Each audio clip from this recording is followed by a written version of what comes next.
Hi, Joni. Hi, Beck. This is what? We're in season 2 now. Oh, welcome to season 2. If you missed the cliffhanger of season 1, what happened? I think it was user error. Oh, yeah, that's right. You didn't get to hear it because the sound quality was terrible. Yeah, Rebecca thought she was better than she was. Hopefully we've rectified that situation. Yeah, well, I think we did do multiple tests this morning, so hopefully. Yes, we've finally got to the end of the first season, about 12 episodes, and realised it's good to test. It's good to, yeah. At least, a good 30 seconds. So we should tell people what we're going to do in season 2. Yes. So this is our plan. We're going to keep doing our general chit-chat kind of episodes. Yeah. Our, reading, watching, doing, etc. Yeah. And then we're going to have some themed episodes. Yes, I'm really excited about the themes. So next week our theme is Rules of Adulthood. Yes. Which I think will be amazing. Yeah.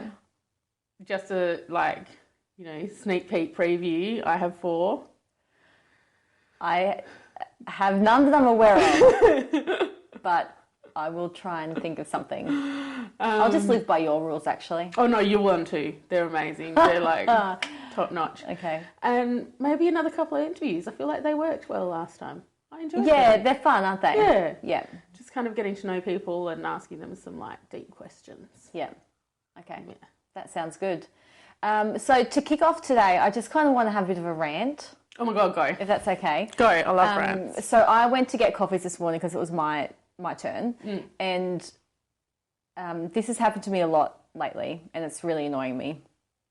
Do you ever get annoyed when people don't fill up your coffee cup? Yeah. It really drives me insane to the point where I will go back and say, can you please put more milk in my coffee because I've paid $4 for it and it's half empty. I'm not kidding. That's one of my rules of adulthood that I'll talk about next week. You'll go back and ask for more. It just drives me nuts. So I've got a keep cup now that because I've been watching that ABC waste show. Yeah. So I've sort of gone into a bit of a spiral of, I need to do something, a spiral of action. Anyway, I do have to tell you. No, don't tell me how many trees died and how many little kids had to work to put the rubber around that keep cup. That does look a little bit like a male, look, it looks like a male sex toy. I'm sorry. So I could get 2 uses out of this. It could be dual use. Really, though, I might have to have a conversation with you later because I don't know if I know what. Yeah, I'll explain it to you later. It's okay. Okay. Anyway, I got in my keep cup and I got to my car, and as I am wont to do these days, I unscrewed the lid to have a look because there is a line that says filter here. Yeah, right. It was at least an inch under it. Wow. And did you get back out of the car? No, because I'd started the car by then. Oh. But next time, it just gets my goat. I'm sure people out there can relate. I'm sure they can. I'm definitely sure they can. Really frustrating. Anyway. I don't really have anything that's frustrating me at the moment. Okay. Life is pretty good. Life is pretty good? Yeah. You know? I do have something else. Okay, go. Okay, so this is something I watched. I don't know what you do at 8 o'clock on a Friday night, but I now watch The Living Room. Yeah, right. Actually, I just turned it on and it was on. And it was a cooking segment and they were talking about making hummus. Big fan of hummus, right? Who isn't? Love hummus. Yeah. Oh, my God. So the chef on the show was saying the biggest sin is to make it with canned chickpeas. Yeah, right. It's wrong. Don't ever do it again. If you have, stop. Okay. So I said, okay, no worries. Can't say that I make it myself. Okay, so I thought to myself, I have some dried chickpeas, soak them overnight, make the hummus fabulous. That's what he did on the show. He said, soak them, mix them, garlic, tahini, blah, blah, blah. So yesterday I got up and I soaked my chickpeas overnight and put it all in and made it, and it tasted terrible. Do you know why? Because they were dried chickpeas? Why? Did you know you have to cook them? Oh, Joni, come on. I didn't know this. Oh.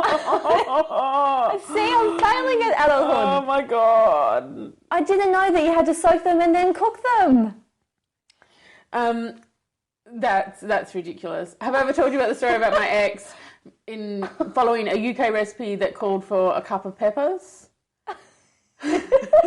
Oh, come on, what? Cup of peppers, which of course is capsicum, but instead he puts That's a in... legit language barrier. That's not his fault. It's kind of his fault. It's kind of his fault.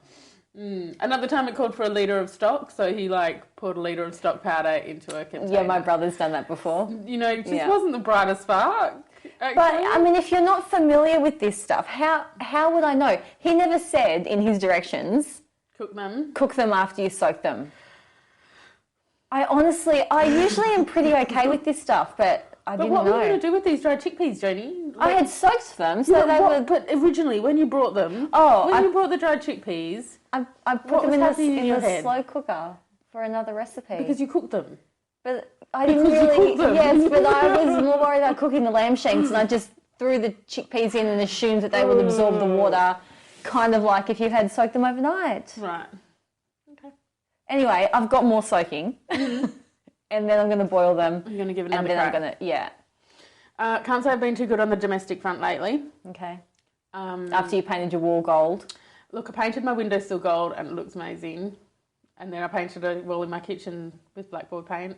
It looks amazing. Do you write obscene phrases on it? No, because I need to do a bit of a touch-up, but I probably will at some point. Yeah. Kind of letters to the editor. Maybe a letter to the local neighbourhood saying you have stolen everything. There's nothing here worthwhile. That narrows down the suburbs you live in. What have you been reading, Beck? So the reason I was late today was because I was reading Holding the Man in bed. Oh my God. It's breaking me, Joni. It's a true story. I don't think I can keep reading it. True story? It's a true story. Have you seen the movie? No. Okay. Because I feel like it would break me and I don't want to be broken. Oh, it's so beautiful. It's basically the story of these two...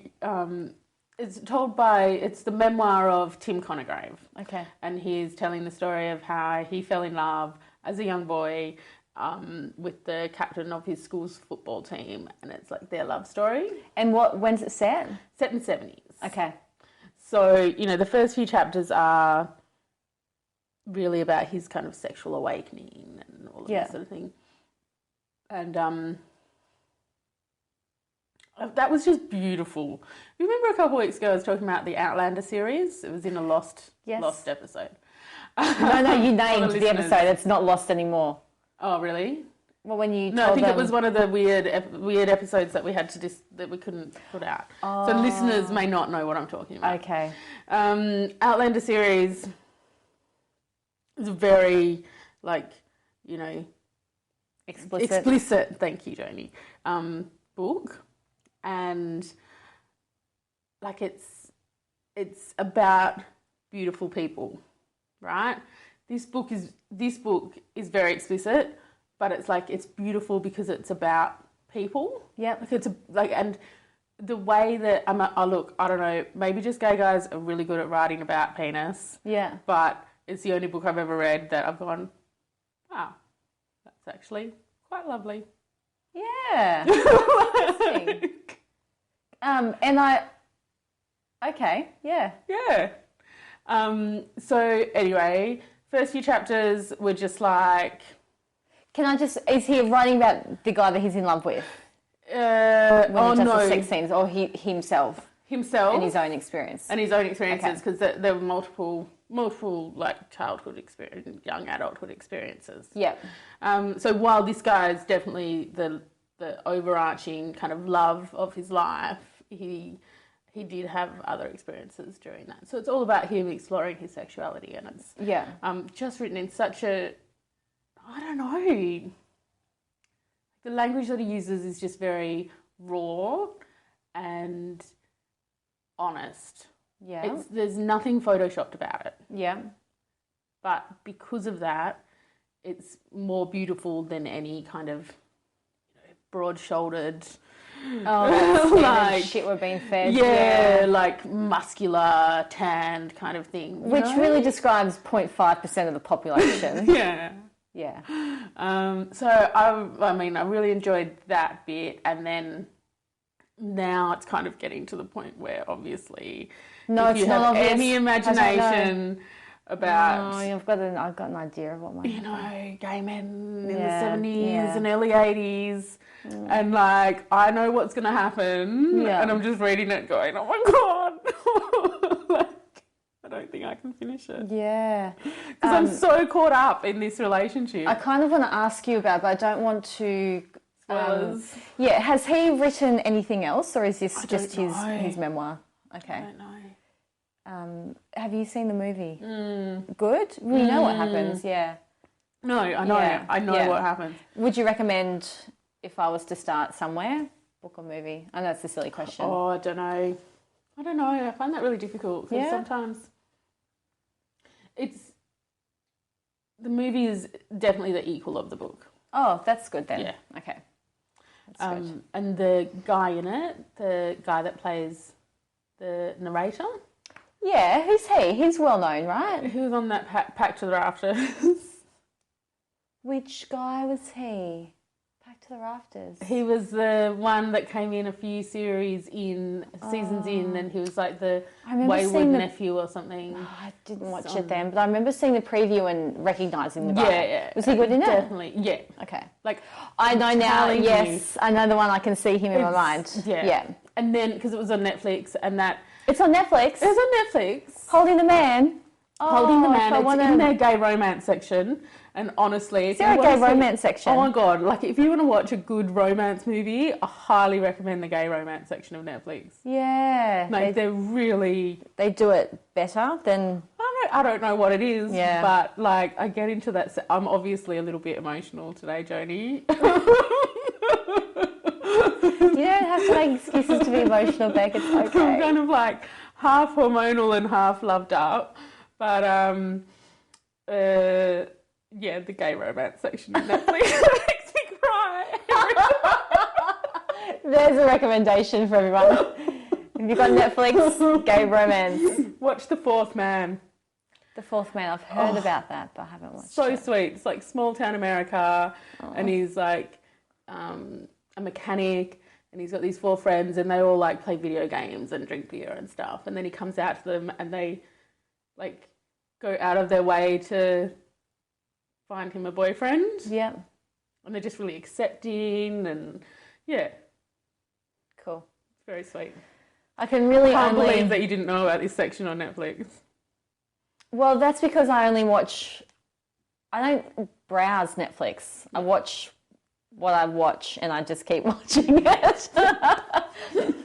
So I'm working my way through House of Cards season 5, which is interesting. I won't give anything away, but if it was the current state of the world was not as it is, I would be watching it going, oh God, that would never happen. Like as if that would ever happen. Like that's just stupid. Now, you just don't know. Yeah, right. This shit could happen. Really? What do you do when you feel depressed about the state of the world, Joni? What do you think? What do you think we can do? So, well, you have to just bring it back to actually what you can do. But I just stop watching and listening and reading things. So you know how in the last week there's been the attacks in London, and then I suppose your mind tries to rationalise a little bit. And I think to myself that these kinds of terrorist attacks have been going on since the dawn of time. Yeah. People always blow each other up and kill each other because humans are stupid. It's just that the world is so small now. You see it on, you know, Facebook and the news and Instagram and all of the internet, and it just is so much. You can get so despondent and just crumble. So I just kind of go, look, it's going to happen. It doesn't necessarily reflect that we're in any more danger. I don't think it's always going to happen. I don't know. That could be me being naive. But I think the latest ones are a bit more shocking because of it's almost like intimate violence. Yeah, I don't know. I actually didn't watch or read any of that stuff. A few days later, when the 2 Aussies were identified, that was a bit worse because I guess they're kind of I think they're younger than us, but they're sort of they're the perfect victim, right? They're young, they're white, they're pretty, they're Australian. Has that stopped recording? No, I'm sure. Yeah, it's recording. Don't worry. It's just I'm not Sorry, used to Beck your just phone. had this really weird look on her face. I'm just not used to your phone because on my phone it comes up on the saving page on the front